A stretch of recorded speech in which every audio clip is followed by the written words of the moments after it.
Welcome to Chaturvedi classes. आज का बेटा हमारे क्लास का टॉपिक है कि डिफरेंट ट्रिग्नोमेट्रिक रेशियोज़ की वैल्यूज़ फाइंड करना, जो हम डिफरेंट एंगल्स के लिए देखेंगे। अब एंगल्स तो हमने कंस्ट्रक्शन में सभी फेमिलियर हो गए कि कंस्ट्रक्शन में सीखा था 30 डिग्री, 60 डिग्री, 45 डिग्री, 90 डिग्री, है ना, ऑफ कोर्स 0 डिग्री। तो ये सारे एंगल्स हमने बनाने सीखे थे अपने कंस्ट्रक्शन में।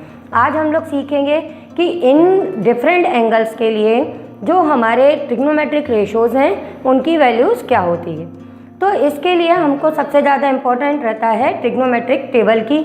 अगर हमारे पास ट्रिग्नोमेट्रिक टेबल है तो हम इजीली कोई भी ट्रिग्नोमेट्रिक क्वेश्चन कर लेते हैं।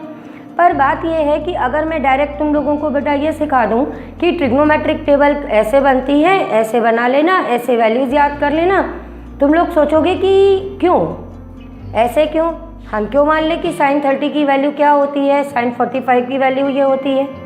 आएगा ना मन में। सबसे पहले मैथ्स पढ़ते हैं तो हमारे मन में क्यों आता है कि मैम ने कह दिया क्या, इसलिए हम लोग मान लें कि sin 45 की वैल्यू 1/√2 है। हमको प्रूफ चाहिए कि sin 45 की वैल्यू 1/√2 होती है ना।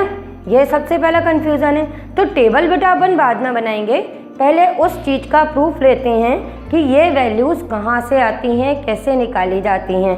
ठीक है, अगर आपसे ही कोई पूछ ले कि आप साइन प्रूफ करो कि sin 45 = 1/√2, तो आप कैसे प्रूफ करोगे। तो सबसे पहले हम वो सीखेंगे और उसके बाद में हम ट्रिग्नोमेट्रिक टेबल बनाएंगे।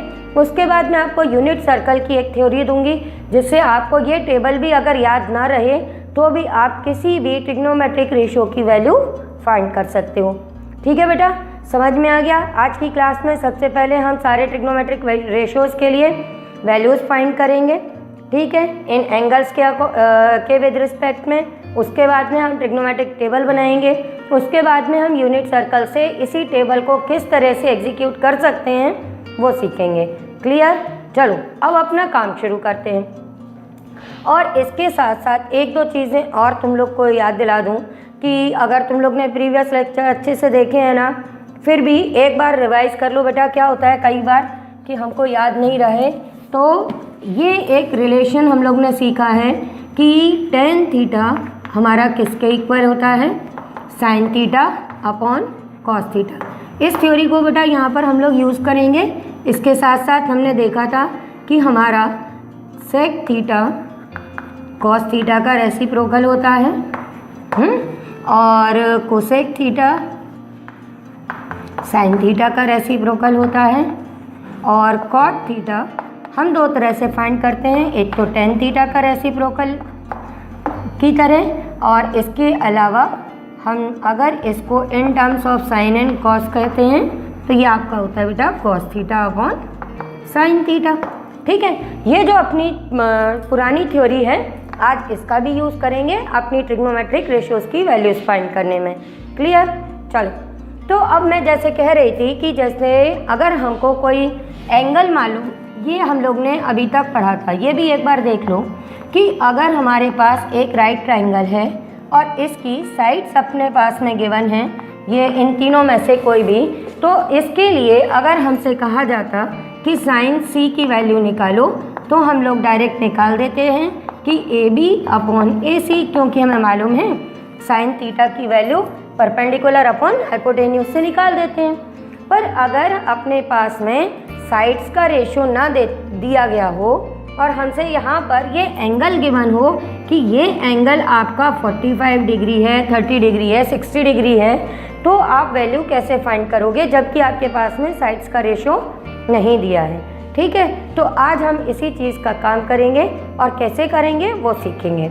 तो जैसे कि अभी मैंने कहा कि सबसे पहले हम 45 डिग्री से स्टार्ट कर लें बेटा। देखो, अगर हमारे पास में एक राइट ट्राइंगल हमने कंस्ट्रक्ट किया है, ठीक है, तो ये राइट ट्राइंगल हमने कंस्ट्रक्ट किया और हमने ये कहा कि ये एंगल C हमारा 45 डिग्री का है, तो एंगल सम प्रॉपर्टी से एंगल A की वैल्यू क्या आ जाएगी। तो हम अगर यहाँ पर राइट ट्राइंगल ABC में एंगल सम प्रॉपर्टी अपनी बेटा यूज़ करेंगे तो हमारे पास में angle A plus B plus C 180 के इक्वल होगा। और यहाँ से तुम लोग देखो तो ए की वैल्यू समझ में आ गई होगी कि अगर हमने सी एंगल 45 डिग्री का लिया तो हमारे एंगल ए की वैल्यू भी क्या आ गई बेटा, 45 डिग्री। क्लियर। तो यहाँ पर अगर हमारा जो एंगल है वो ये 45 का है तो ये भी 45 का हो जाएगा। अब ये अगर एक ट्राइंगल है जिसके दो एंगल्स इक्वल हैं तो इनकी अपोजिट साइड्स भी इक्वल हो जाएंगी। हम लोग ने प्रीवियस क्लास में सीखा था कि sides opposite to equal angles are equal. तो यहाँ पर ये दोनों साइड्स भी बेटा अपनी इक्वल हो जाएंगी। तो जब ये साइड्स इक्वल हो जाएंगी इनसे हम अपनी रिक्वायर्ड वैल्यू कैसे फाइंड करेंगे। अब ये देखो, तो हमने कहा कि in triangle A B C angle A is equal to angle C, therefore अब ए के अपोजिट साइड कौन सी है बेटा, बी सी, और सी के अपोजिट है ए बी। तो ये लिख देंगे और रीज़न लिख देंगे कि as sides opposite to the equal angles are equal. ठीक है, तो ये हमने ये सीख लिया कि बी सी और ए बी इक्वल है। अब यहाँ पर हम सपोज कर लेंगे कि इन दोनों की लेंथ x है। तो सपोज किया अगर हमने कि बी सी और ए बी की लेंथ बेटा अपनी क्या है, x है। तो ये x हो गया बेटा अपना, ये भी x हो गया। अब यहाँ 90 डिग्री है तो हम क्या यूज़ करेंगे, पाइथागोरस। तो हम यहाँ पर पाइथागोरस यूज़ करके अपनी थर्ड साइड और फाइंड कर लेते हैं। तो यहाँ पर कर देंगे यूजिंग पाइथागोरस थ्योरम। सारी वही चीज़ें कर रहे हैं जो हमको बहुत अच्छे से आती हैं। एंगल सम प्रॉपर्टी से एंगल निकाल लिया साइड्स अपोजिट इक्वल करके। अब यूजिंग पाइथागोरस थ्योरम, तो जब आप पाइथागोरस थ्योरम यूज़ करोगे बेटा तो ये अपने पास में आ जाएगा A C square A B square plus B C square के इक्वल। अब A C square as it is, A B की value X square, B C की एक्स स्क्वायर, ये आ गया आपका ए सी स्क्वायर 2x स्क्वायर। ठीक है, तो ए सी की लेंथ कैसे निकालेंगे बेटा, square root of 2x square. तो ये आपके पास में आ जाएगी x रूट 2। तो ये लो बेटा अपने पास में आ गया x रूट 2।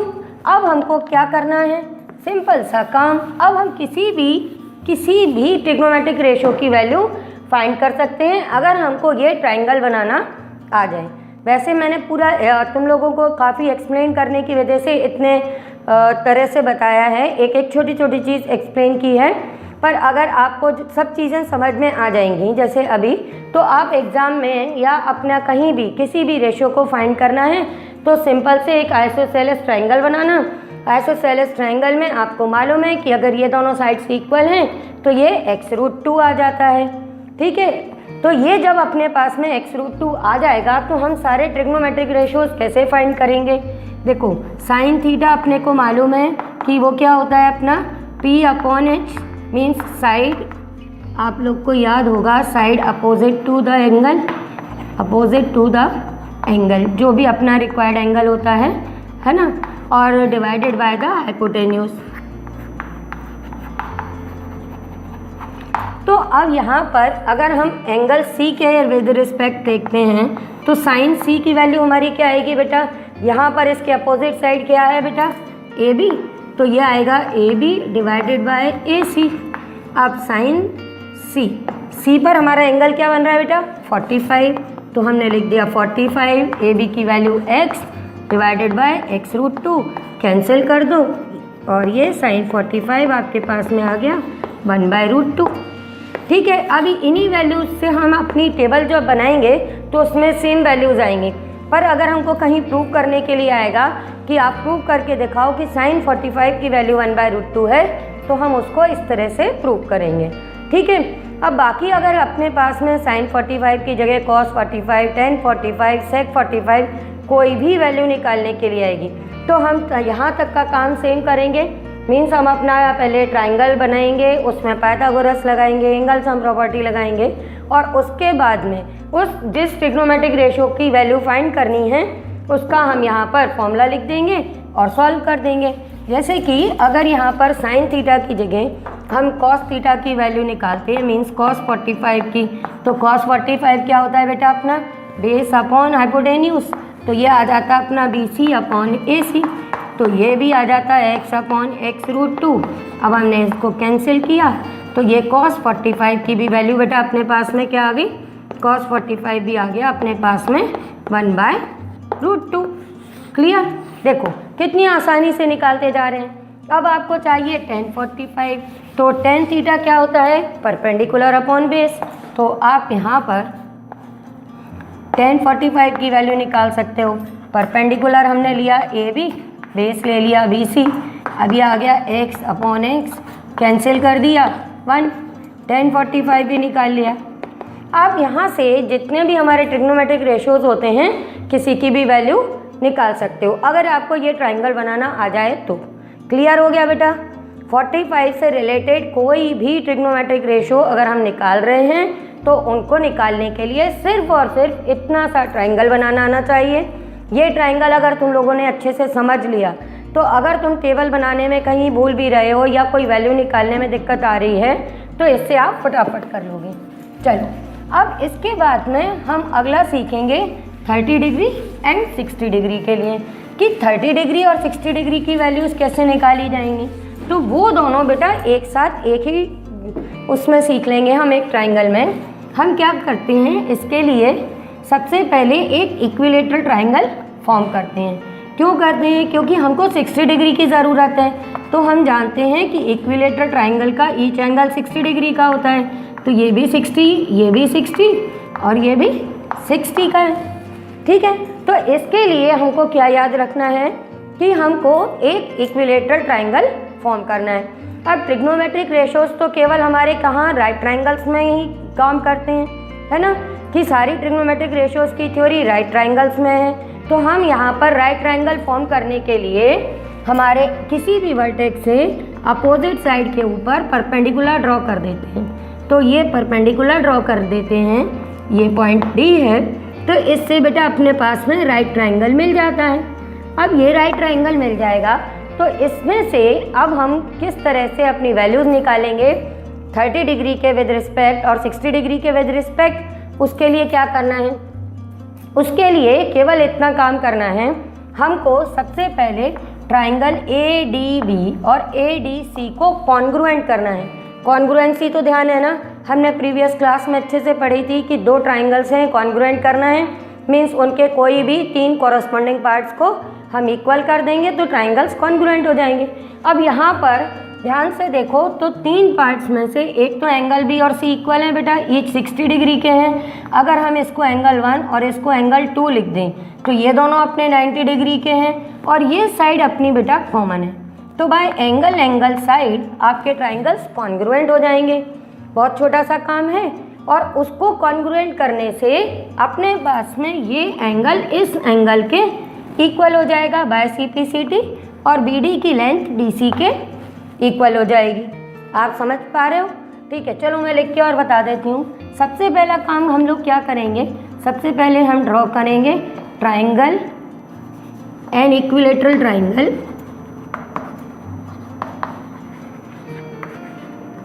ABC। ठीक, सबसे पहले हमने ड्रॉ किया एक इक्विलेटरल ट्राइंगल ABC, देन उसके बाद हमने क्या किया, ड्रॉ किया AD परपेंडिकुलर टू BC। यही किया हमने, एक परपेंडिकुलर ड्रॉ किया।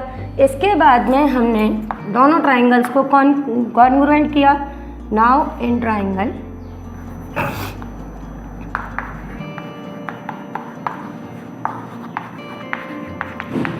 इन दोनों ट्राइंगल्स को जब हमने कॉन्ग्रुएंट किया तो हमने क्या क्या चीज़ें इक्वल की थी बेटा, हमने सबसे पहले कहा कि एंगल B और एंगल C हमारे इक्वल हैं, दोनों 60 डिग्री के हैं। एंगल 1 एंगल 2 ये दोनों 90 डिग्री के हैं और हमारी AD और AD ये अपनी बेटा कॉमन है। तो therefore by angle side congruency अपने ट्राइंगल ADB और ट्राइंगल ADC ये कॉन्ग्रुएंट हो जाएंगे और बाय CPCT। ठीक है, इससे क्या होगा बेटा कि BD और DC की लेंथ इक्वल हो जाएगी और हमारे ये दोनों एंगल्स इक्वल हो जाएंगे। तो ये एंगल हो जाएगा आपका एंगल BAD। एंगल BAD किसके इक्वल हो जाएगा? एंगल CAD के। ये बात समझ में आ गई? बहुत सिंपल सा काम है और आप लोग बहुत बार कर चुके हो, तो आपको इसमें कुछ नया या मतलब कहना चाहिए टफ नहीं लग रहा होगा, क्योंकि आप लोग का पढ़ा हुआ है। तो आपको क्या करना है? ट्राइंगल लेना है, परपेंडिकुलर ड्रॉ करना है, ट्राइंगल्स कॉन्ग्रुएंट करना है। कॉन्ग्रुएंट करके BD और DC इक्वल हो जाएंगे और ये एंगल्स इक्वल हो जाएंगे। अब देखो, अगर ये दोनों एंगल इक्वल हैं, दैट मीन्स कि ये एंगल A के हाफ के इक्वल हो जाएंगे। एंगल A अपना बेटा 60 डिग्री का है और इसी का हम यूज़ कर लेंगे। तो अब हम लिख देंगे कि BAD एंड CAD इक्वल हैं। So angle BAD and angle CAD both are equal to half of angle BAC। और BAC हमको मालूम है कि ये BAC पूरा एंगल अपना 60 डिग्री का है, तो ये हाफ ऑफ 60 डिग्री हो जाएगा। इसको कैंसिल कर लेना, तो ये आ जाएगा बेटा अपना 30 डिग्री। क्लियर? और यही हमारा मेन बताने का काम था कि हम आपको ये बता दें पहले कि एक ट्राइंगल इक्विलेटरल क्यों बनाया हमने, क्योंकि उसमें हमें 60 और 30 दोनों चीज़ें मिल रही हैं। तो अब इससे हमको ये पता चल गया कि बेटा ये जो हमारा एंगल है ये 30 डिग्री का है और ये भी 30 डिग्री का है। अब देखो कैसे फटाफट अपनी वैल्यूज आती हैं। अब ये तो हमने देख लिया।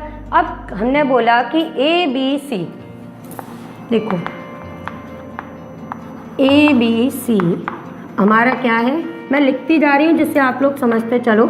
एक इक्विलेटरल ट्राइंगल है, यानी कि इसकी सारी साइड्स अपनी इक्वल हैं, BC CA सब इक्वल हैं। इनको सपोज कर लिया कि इन सब की लेंथ क्या है बेटा? A है। क्लियर? तो AB BC CA सब हमने A के इक्वल कर ली, और क्योंकि आपकी BD और DC इन दोनों के भी पार्ट्स इक्वल हैं, तो यहाँ पर BD और DC अगर इक्वल हैं तो ये दोनों बेटा किसके इक्वल हो गई? हाफ ऑफ BC के, और इनको हमने किसके इक्वल माना है? A के, तो ये हो गया हाफ ऑफ A।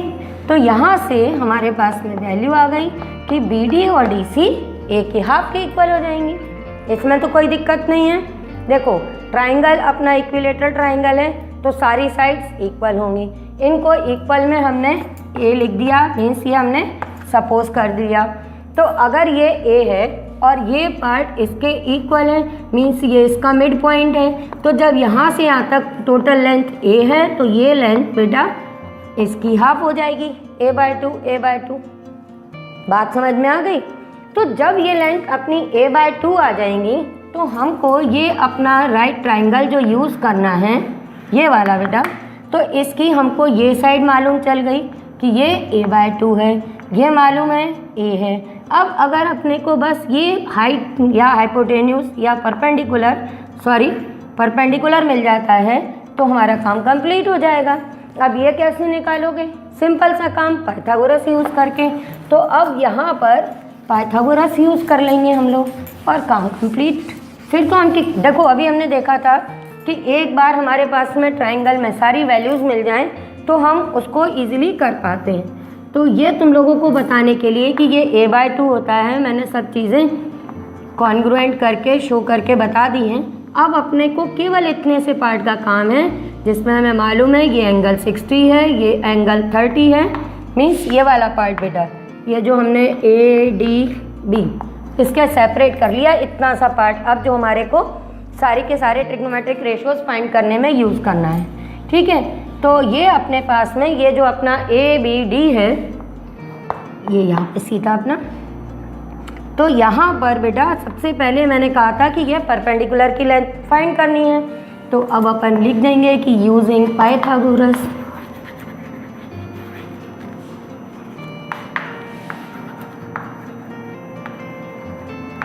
ठीक है, in right triangle A D B.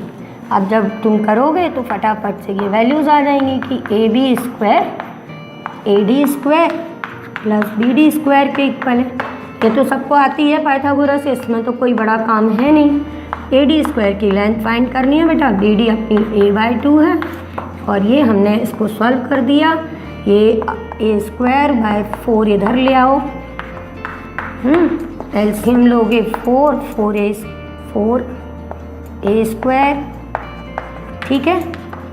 और यहाँ से ये आपके पास में आ गया 3a square upon 4 ad square.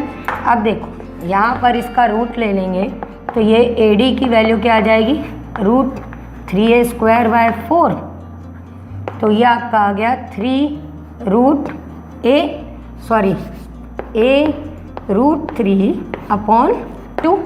a square है तो बेटा ये आ गया, 3 का रूट ले नहीं सकते और 4 का 2, तो ये अपने पास में इसकी वैल्यू आ गई क्या बेटा, a√3 अपॉन 2। तो ये हमने यहाँ पे लिख ली a√3 अपॉन 2। बस ट्राइंगल कंप्लीट हुआ और अब अपना काम सारे के सारे ट्रिग्नोमेट्रिक रेशियोज निकालने का चालू। ये बहुत आसानी से निकल आता है बेटा। एक बार ट्राइंगल बनाना सीख लिया या ट्राइंगल तुम्हारे को आ गया कि इसमें ये वैल्यूज़ यहाँ इतनी आएंगी तो तुम बहुत जल्दी जल्दी कर लोगे। अब जैसे कि मैंने कहा कि साइन 60 डिग्री की वैल्यू निकालनी है, तो साइन 60 डिग्री एंगल यहाँ बन रहा है, एंगल के अपोजिट साइड बेटा अपनी क्या है, AD, तो ये लिख देंगे हम AD।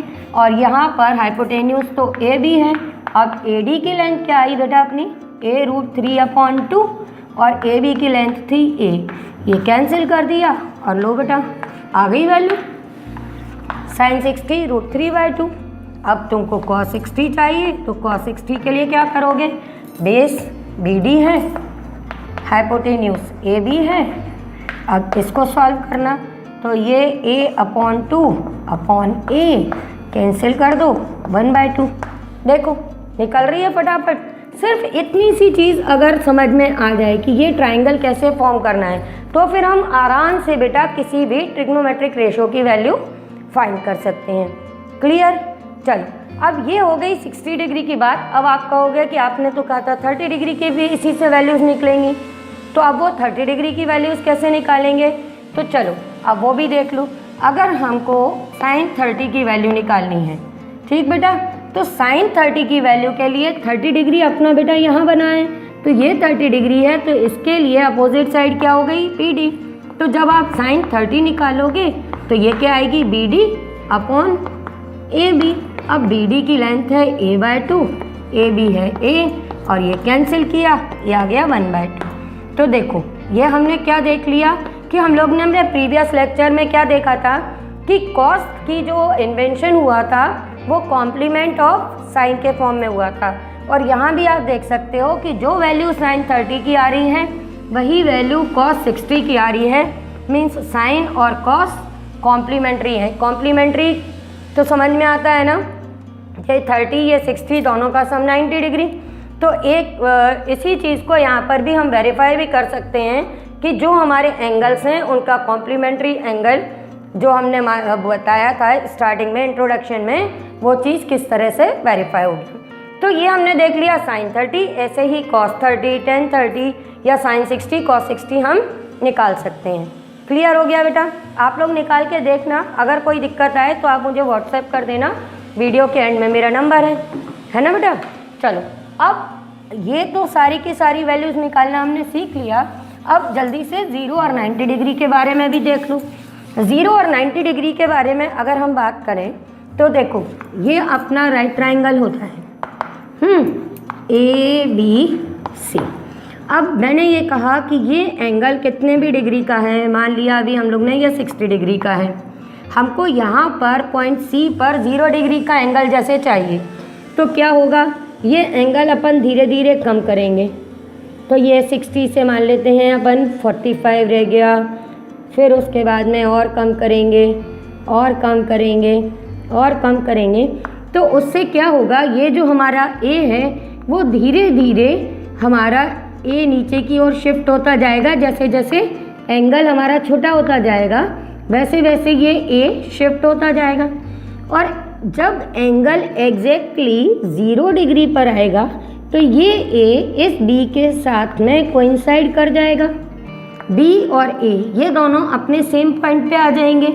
तो जब एंगल 0 होगा तो ये जो परपेंडिकुलर की लेंथ है ये भी 0 हो जाएगी।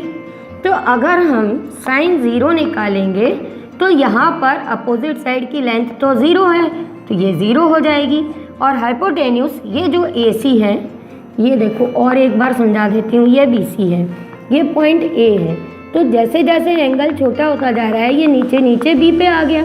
तो जब ये B पर ही आ गया तो ये जो अपनी हाइपोटेन्यूस की लेंथ है वो इस BC के इक्वल आ जाएगी। तो इसको हम AC या BC कुछ भी लिखें, पर 0 से जब डिवाइड करेंगे तो आंसर क्या आ जाएगा? 0। तो इससे हमें क्या पता चला कि साइन 0 की वैल्यू 0 हो गई। और अगर हम cos 0 की वैल्यू फाइंड करें तो वो बेटा होता है अपना बेस अपॉन हाइपोटेन्यूस। तो देखो बेस तो BC एज इट इज़ रहा, इस केस में बेस BC में तो कोई चेंज आया नहीं, तो बेस अपना BC ही रहेगा। और जो हाइपोटेन्यूस है AC वो क्योंकि B के ऊपर ही कोइंसाइड कर रही है तो AC की लेंथ भी BC के इक्वल हो जाएगी। तो ये कैंसिल करोगे तो 1 आ जाएगा। क्लियर? साइन 0 0 हो जाएगा। क्यों? क्योंकि परपेंडिकुलर की लेंथ 0 हो गई। और यहाँ पर cos 0 की वैल्यू 1 हो गई क्योंकि यहाँ पर हाइपोटेन्यूस और बेस दोनों की लेंथ सेम हो गई। क्लियर हो पा रहा है? एक बार फिर से समझ लो। देखो यहाँ पर ये हम A पर हैं, ये हमारा बेस है।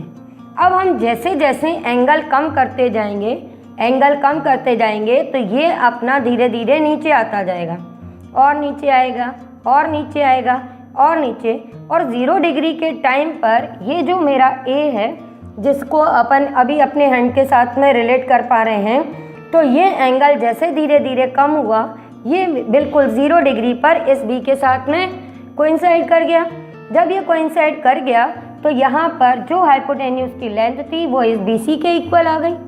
ये दोनों एक के ऊपर एक आ गए, तो यहाँ पर हमने BC अपॉन BC किया। और यहाँ पर परपेंडिकुलर की तो लेंथ ही खत्म हो गई तो उसको हमने 0 लिखा। और इस तरह से ये बेटा अपनी वैल्यूज आ गई। अब अगर हम इसी में अभी 90 डिग्री के लिए बात करें तो 90 डिग्री के लिए बात करेंगे तो क्या होगा वो देखो। अब जब हमने एंगल यहाँ पर छोटा किया तो 0 किया। अब अगर हम 90 डिग्री की बात करें तो ये जो पॉइंट अपना C है और ये अपना B है। अब ये एंगल हमको मालूम है कि जैसे जैसे ये एंगल हम यहाँ पर ये एंगल अगर अपना 30 का है, हम अगर आगे जाएंगे तो ये एंगल बड़ा होगा, ठीक है, और आगे जाएंगे और बड़ा होगा, और आगे जाएंगे और बड़ा होगा। तो 90 के केस में ये जो पॉइंट C है वो धीरे धीरे मूव हो के कहाँ पे पहुँच जाएगा बेटा? अपने B के पास में। मीन्स ये C अब B से कोइंसाइड कर जाएगा। जैसे कि 0 के केस में A अपना B पर कोइंसाइड किया, यहाँ पर C B से कोइंसाइड कर जाएगा। समझ पा रहे हो? देखो जैसे ये मेरा हाथ रखा अभी मैंने हाइपोटेन्यूस पर, अब मुझे ये जो मेरा रिक्वायर्ड एंगल है ये 90 डिग्री का चाहिए। तो यहाँ पर 90 डिग्री के लिए मुझे इसको 90 डिग्री मालूम है यहाँ बनता है। अगर हम इसको 90 डिग्री के लिए चाह रहे हैं तो धीरे धीरे अगर हम आगे आएंगे तो ये एंगल बड़ा बनेगा, फिर यहाँ आएंगे तो एंगल बड़ा होगा, यहाँ जाएंगे और बड़ा होगा और बड़ा होगा, और एंड में ये यहाँ पर इसके साथ कोइंसाइड कर जाएगा। मीन्स ये जो C है ये B के पास पहुँच जाएगा। तो इस केस में क्या होगा बेटा? ये जो अपनी बेस की लेंथ है वो क्या हो जाएगी? 0। और जो अपने हाइपोटेन्यूस की लेंथ है वो किसके इक्वल आ जाएगी? AB के, क्योंकि B और C कोइंसाइड कर जाएंगे। तो जब आप यहाँ से साइन 90 की वैल्यू निकालोगे तो साइन 90 अपना क्योंकि P अपॉन H होता है तो परपेंडिकुलर तो एज इट इज़ है AB, और जो हाइपोटेन्यूस है उसकी भी लेंथ AB के इक्वल हो जाएगी। ये आप कैंसिल करोगे तो वैल्यू 1 हो जाएगी। और जब आप cos 90 निकालोगे तो वो बेस अपॉन हाइपोटेन्यूस होता है। बेस हमने देखा कि 0 हो गया, हाइपोटेन्यूस अपना AC जो AB में चेंज हो गया। अभी आप AC भी लिखो, कुछ भी लिखो, तो cos 90 की वैल्यू आ जाएगी 0। इस तरह से ये सारी वैल्यूज़ अपन फाइंड करते हैं और इन्हीं से हम और ट्रिग्नोमेट्रिक रेशियोज़ की वैल्यूज़ निकाल सकते हैं। क्लियर? चलो, अब अपना मेन काम क्या है? ट्रिग्नोमेट्रिक टेबल बनाना। कि वो कैसे बनाते हैं, तो उसका एक ईजीएस्ट मेथड है, वो आप लोग सीख लो। पर आपको उसमें जो वैल्यूज़ आई हैं वो कैसे आई हैं वो मैंने पहले प्रूव करना आपको सिखा दिया। अब इन्हीं वैल्यूज़ को हम ट्रिग्नोमेट्रिक टेबल में किस तरह से लिखेंगे और लर्न करेंगे उसका मेथड सीख लेते हैं। कि सबसे पहले, जैसे कि हमने कहा कि सबसे पहले ट्रिग्नोमेट्रिक रेशो जो आया, मतलब आर्यभट्ट जी ने बताया था, ठीक है, और जिसको हमने बाद में देखा था कि एडमंड गंटर ने आज के टाइम में जो हम साइन एब्रीविएशन यूज़ कर रहे हैं वहाँ तक बताया था। तो ये साइन की वैल्यू सबसे पहले फाइंड की गई।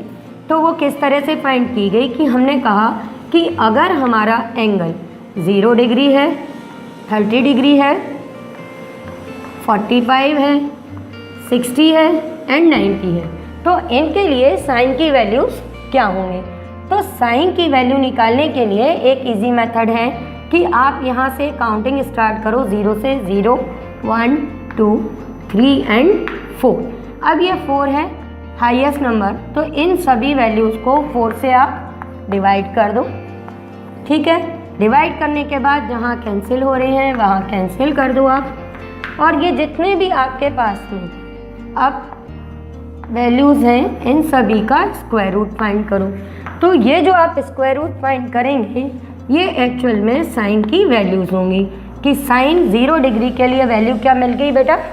0। आप 30 के लिए ये 1 की 1, 4 का रूट लिया तो 2। 45 के लिए देखा 1/√2।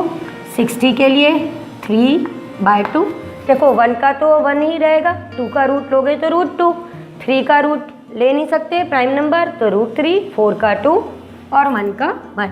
यही सारी वैल्यूज़ तो अभी हमने ट्राइंगुलर मेथड में सीखी थी कि राइट ट्राइंगल में ये वैल्यूज़ किस तरह से आती हैं। अब मैं डायरेक्ट तुम लोगों को ये टेबल में वैल्यूज़ दे देती तो तुम लोगों को याद रहता? पहले तो याद नहीं रहता, और याद भी कर लेते तो तुम कहते कि मैम ने ऐसे कैसे लिख दिया कि साइन 30 की वैल्यू 1/2 है, 45 की 1/√2 है। अब तुम लोगों ने निकालना सीख लिया ना, तो अब कोई कन्फ्यूज़न नहीं रहेगा। अब टेबल में बाकी वैल्यूज़ बेटा बहुत आसानी से निकाल लेते हैं। जैसे कि अगर हमको कॉस की चाहिए तो हमको मालूम है ये कॉम्प्लीमेंट्री एंगल है, तो इन्हीं को हम रिवर्स डायरेक्शन में लिख देते हैं। 1√3/2, 1/√2, 1/2 एंड 0। देखो अब साइन और कॉस की वैल्यू सीख गए ना, तो अब हम लोग ने कैसे डिफाइन किया था कि अब हम बाकी ट्रिग्नोमेट्रिक रेशियोज़ को साइन और कॉस पर डिपेंडेंट सीखे हुआ है। कि हमको मालूम है tan थीटा की अगर हमको वैल्यू निकालनी है तो साइन और कॉस के रेशो के इक्वल होता है, तो साइन अपॉन कॉस करके हम tan निकाल सकते हैं। ठीक है ना बेटा? अगर आपको कॉट थीटा की वैल्यू फाइंड करनी है तो आप कॉस थीटा की वैल्यू को साइन थीटा से डिवाइड करके निकाल सकते हो, या आपको मालूम ही है, मैंने अभी बताया था कि ये tan का रेसिप्रोकल होता है। तो इस तरह से बाकी ट्रिग्नोमेट्रिक रेशियोज़ हम फाइंड कर सकते हैं। देखो जैसे अभी हम लोग ने सीख लिया है कि 0 degree, 30 degree, 45 degree, 60 degree and 90 degree. इसके लिए हमारे पास में अभी रिजल्ट्स क्या आ गए हैं कि साइन 0 0 है, 30 1/2 है, ये 1/√2 है, ये √3/2 है और ये 1 है। अब अगर तुमको कॉस की वैल्यू लिखनी है तो कॉस की वैल्यू इनके रिवर्स डायरेक्शन में अभी हमने लिखी है, तो ये लिख लो। अब इनसे हम बाकी के ट्रिग्नोमेट्रिक रेशियोज़ कैसे फाइंड करेंगे वो भी सीख लो। जैसे कि हमने कहा tan थीटा, तो tan थीटा हमने देखा क्या होता है, साइन डिवाइडेड बाय कॉस। तो अगर अपने को tan 0 फाइंड करना है तो वो हम कैसे निकालेंगे बेटा, sine 0 degree divided by cos 0 degree. अब साइन 0 की वैल्यू 0, कॉस 0 की वैल्यू 1, तो 0/1 0। तो इस तरह से हमने लिख दिया कि tan 0 की वैल्यू क्या आएगी बेटा अपने पास में 0। फिर 30 डिग्री की, तो इनको भी डिवाइड करना, तो डिनोमिनेटर के 2 कैंसिल हो जाएंगे, ये आ जाएगा आपके पास में 1/√3। ये कैंसिल करेंगे मीन्स 1/√2 को 1/√2 से डिवाइड करेंगे तो ये 1 आ जाएगा बेटा, ये आपका √3 आ जाएगा। और 1 डिवाइडेड बाय 0 तो नॉट डिफाइंड है, तो हम नॉट डिफाइंड लिख देंगे।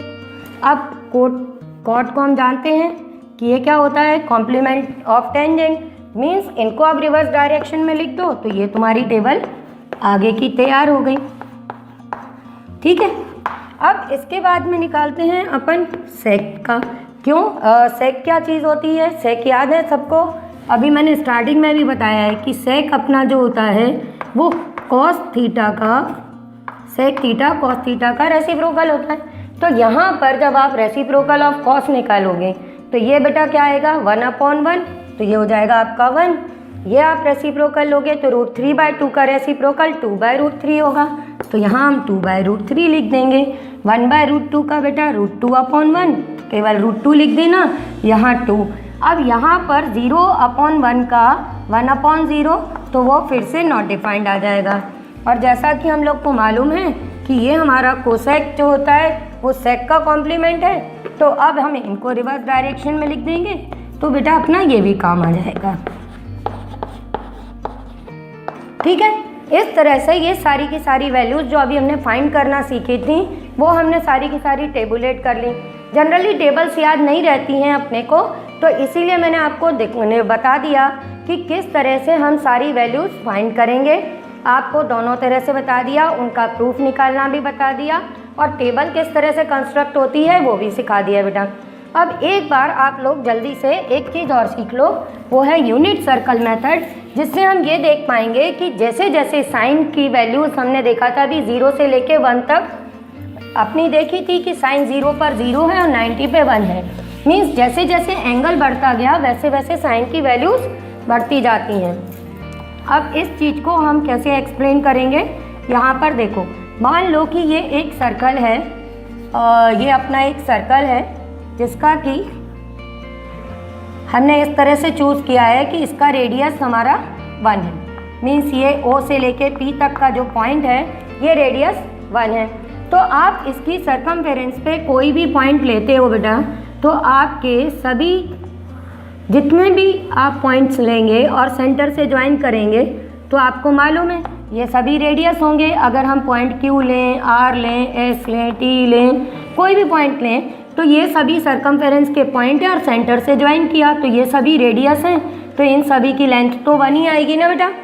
अब ध्यान दो कि अगर हम यहाँ से अपने इस बेस के ऊपर परपेंडिकुलर ड्रॉ करें, जैसे ही हम परपेंडिकुलर ड्रॉ करते हैं और इस पॉइंट का नाम मान लेते हैं A है, तो ये देखो ये अपने पास में एक ट्राइंगल फॉर्म हो रहा है बेटा। क्लियर? ये ट्राइंगल फॉर्म हो रहा है और इसमें हम ये देख रहे हैं कि ये एंगल थीटा है। ये आपने परपेंडिकुलर ड्रॉ किया, मीन्स ये अपना राइट ट्राइंगल फॉर्म हो गया। और हम जानते हैं राइट ट्राइंगल में सारे ट्रिग्नोमेट्रिक रेशियोज डिफाइंड होते हैं। तो इस ट्रिग्नोमेट्रिक रेशियोज में अगर आप ध्यान दोगे तो ये अगर हम यहाँ पर अपना थीटा फाइंड करते हैं, मान लो हम साइन थीटा फाइंड करते हैं, तो साइन थीटा अपना क्या होता है? Side opposite to the angle, तो वो अपनी क्या हो जाएगी बेटा? QA divided by hypotenuse OQ। अब OQ की लेंथ तो 1 है, तो यहाँ से साइन थीटा किसके इक्वल आ जाएगा बेटा? QA के। क्लियर है? तो ये QA मीन्स परपेंडिकुलर वैल्यू हमारी साइन थीटा को रिप्रेजेंट कर रही है। अब देखो अगर तुम इस पॉइंट से परपेंडिकुलर ड्रॉ करोगे तो ये लेंथ इससे बड़ी है, फिर हम यहाँ से करेंगे तो ये और ज़्यादा है, यहाँ से करेंगे और ज़्यादा है, यहाँ से करेंगे और ज़्यादा है। तो जो चीज़ अभी हमने ट्राइंगल के केस में सीखी थी वही चीज़ यहाँ पे तुम लोग इमेजिन करो कि जब अपने पास में एंगल छोटा था, ये वाला एंगल छोटा था, तो परपेंडिकुलर की लेंथ कम थी। फिर हमने जैसे ही एंगल अपना बड़ा किया तो ये परपेंडिकुलर की लेंथ बड़ी हो गई। फिर हमने अपने एंगल को और बड़ा किया तो परपेंडिकुलर की लेंथ और बड़ी हो गई। फिर और बड़ा किया और बड़ा किया। इससे क्या पता चला कि हमने ये देखा कि जैसे जैसे एंगल हम अपना बड़ा करते जाते हैं वैसे वैसे परपेंडिकुलर की लेंथ बढ़ती जाती है। और परपेंडिकुलर यूनिट सर्कल में किसको रिप्रेजेंट कर रहा है? अपना साइन थीटा को। तो इससे ये चीज़ प्रूव होती है कि जो अपने साइन की वैल्यूज़ हैं वो जैसे जैसे हम थीटा को इंक्रीज़ करते जाते हैं वैसे वैसे इसकी साइन की वैल्यूज़ 0 to 1 इंक्रीज़ होती जाती है। बात समझ में आ गई कि जैसे जैसे आप इंक्रीज़ करोगे एंगल को वैसे वैसे साइन की वैल्यू इंक्रीज़ होती जाएगी। क्लियर? ये बात समझ में आ गई। तो इससे हमने ये चीज़ प्रूव की। अब दूसरी चीज़ ये है कि हमारा कॉस थीटा किसके इक्वल होगा। अगर हम इसी राइट ट्राइंगल के बारे में डिस्कस कर रहे हैं तो हमारा कॉस किसके इक्वल हो जाएगा बेटा, कॉस थीटा इक्वल आ जाएगा OA अपॉन OQ के। अब OA की लेंथ आपकी कितनी है, OA अपना बेस है और OQ तो फिर से 1 है, तो यहाँ से आपके पास में रिजल्ट आ जाएगा कि कॉस थीटा OA के इक्वल। अब ध्यान दो कि जब थीटा अपना कम है तो अपना बेस बड़ा है, फिर जैसे ही थीटा बड़ा किया तो ये जो बेस है अपना, ये मान लीजिए पॉइंट B है आपका बेटा, तो A से B तक आ गए, मीन्स बेस छोटा हुआ। फिर हमने और देखा कि थीटा बड़ा किया गया तो बेस अपना पॉइंट C पर आ गया, फिर और बड़ा किया थीटा तो D पे आ गया। तो इससे हमें क्या पता चल रहा है कि जैसे जैसे एंगल बड़ा होता जा रहा है वैसे वैसे बेस छोटा होता जा रहा है, और बेस का मतलब क्या हो गया, कॉस थीटा। तो इससे हमको ये रिजल्ट मिला कि कॉस जो ट्रिग्नोमेट्रिक रेशियोज होते हैं उसमें जैसे जैसे हम एंगल्स को 0 to 90 की साइड मूव करते जाते हैं तो साइन की वैल्यू इंक्रीज होती जाती है 0 to 1, और कॉस की जो वैल्यू होती है वो डिक्रीज होती जाती है 1 to 0। क्या ये बात क्लियर हो गई। ऐसे ही हम इसी बेस पर अपने सारे ट्रिग्नोमेट्रिक रेशियोज भी यहाँ पे फाइंड कर सकते हैं। मेरे जितने भी अपने मेथड्स हैं आप लोग के साथ में डिस्कस किए हैं। अगर आपको किसी में कोई डाउट है तो बेटा मैं फिर से कह रही हूँ, वीडियो के एंड में मेरा नंबर है, आप बेटा मुझे व्हाट्सएप करो, मैं आपके डाउट्स क्लियर कर दूँगी। ओके बेटा।